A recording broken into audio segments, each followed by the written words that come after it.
is a classic piece written by the great cornetist Nat Adderley. Was the I believe he was the older brother, younger brother to Julian, better known as.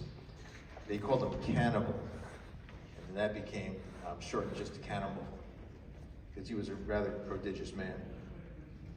But the two of them were a terror, and they were both teachers in South Florida. And a couple of guys in New York knew about them because they would travel down there, and they said, these two guys down there just tearing it up.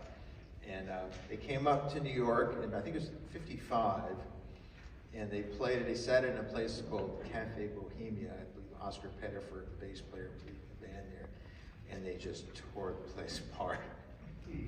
And Miles Davis went in there and heard them, and he really wanted Cannibal to stay.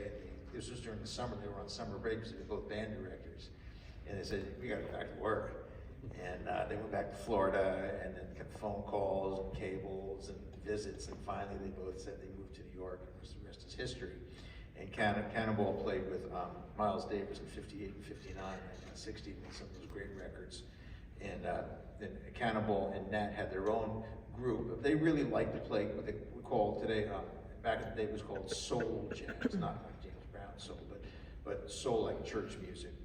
And one of the great things about Cannibal Adderley, when you went to hear him play or on his recordings, because he was a teacher like I am, he would pontificate a bit before each performance and give you kind of background story, kind of bring it into his world, and as I loved about his recordings. And this particular piece, the work song, is based on an old spiritual, and it was written by his brother. Cannibal didn't do that much writing. Nat did most of the writing. This is a classic piece from the early 60s, and Nat called it The Work Song.